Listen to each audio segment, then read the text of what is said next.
Bedtime Story Collection presents Home Alone by John Hughes. 'Twas 3 nights before Christmas, and the McAllister family was getting ready to leave for vacation. Everyone was busy packing. Everyone except Kevin, who was busy getting into trouble. "Go straight to bed," his mother demanded. "That's enough trouble for one day." Lying in bed, Kevin could hear voices and laughter coming from downstairs. Everyone was having fun without him. "I hope I never see my family again," Kevin whispered. "I wish I was home alone."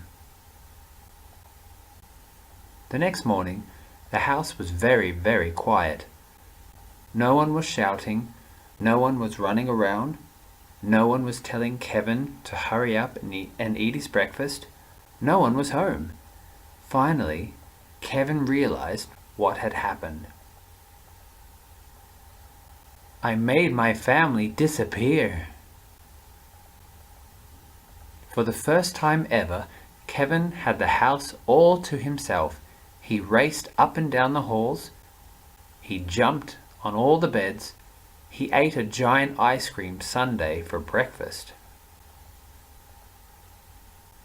After watching hours of television, he searched through his brother's private stuff and rode a toboggan down a giant mountain.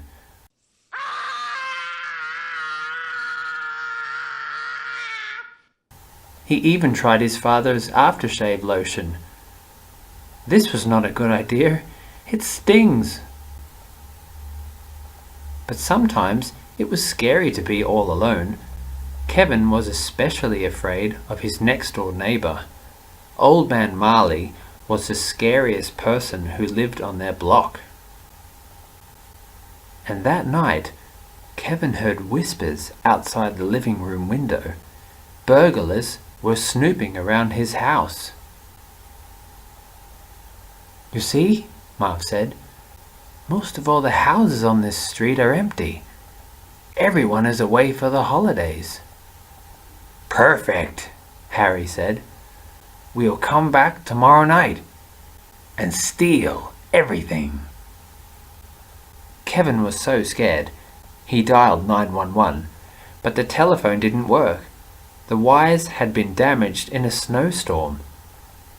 After hiding under his parents' bed for a long time, Kevin decided that he was being silly. "Only a wimp would be hiding, and I can't be a wimp.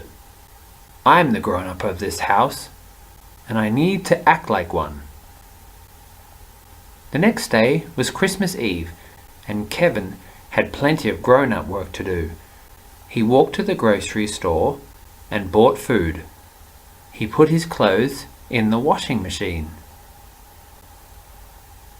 He decorated a Christmas tree, and he hung Christmas stockings for his parents and brothers and sisters.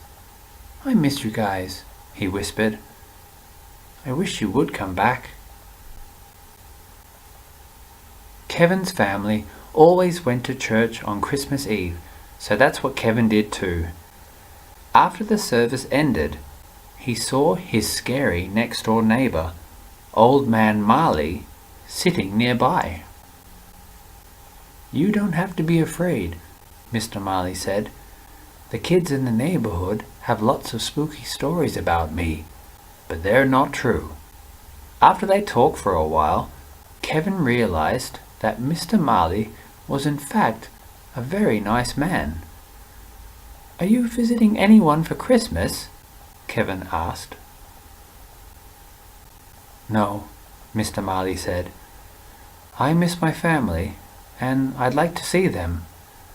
But my son and I are fighting. I said some angry words that I didn't mean." Kevin knew exactly how Mr. Marley felt. Kevin remembered wishing his family would disappear. But he hadn't really meant it. "You should try talking to your son," Kevin said. "Maybe I will," Mr. Marley said. When Kevin left the church, it was already dark. The burglars would be coming soon. He ran all the way home.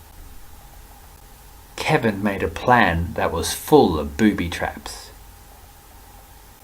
He scattered toy cars and smeared tar on the basement steps. He made a big pile of feathers and hid sharp ornaments under the windowsills. He sprayed water on the front steps and tied paint cans to ropes. He stretched a tripwire through the hallway and built an escape route to his treehouse. At 9 o'clock, Marv and Harry returned to the McAllisters' house, ready to steal everything inside. They didn't know that Kevin had sprayed water all over the steps, or that the water had frozen into slick, slippery ice. The burglars stumbled into all of Kevin's traps. Yak! Yow! Wah! Ew! Marv and Harry slipped on the toy cars and were knocked over by paint cans. Kevin escaped through his bedroom window and ran next door to his neighbor's house. Unfortunately, Marv and Harry were close behind. "Now we've got you, kid," Harry said. Mr. Marley arrived just in time. Whack! Whack! He bonked the burglars with his snow shovel and called the police. Then he brought Kevin home. That night, Kevin left a note for Santa Claus, along with some milk and cookies. He couldn't wait for Christmas morning. "Dear Santa, I don't need any presents. Just bring back my family. Love, Kevin McAllister." When he woke up the next day, Kevin rushed into the living room. "Mom? Dad? Is anyone here?" No one answered him. Then he heard a familiar voice. "Kevin, is that you?" His mother was home. "I missed you so much," he said, giving her a giant hug. "I missed you too," she said. "Where are the others?" Kevin asked. The front door flew open, and there they were. His father, his brothers and sisters, everybody was home at last. "Are you okay?" his father asked. "I'm just happy you're all back," Kevin said. "Merry Christmas." The end.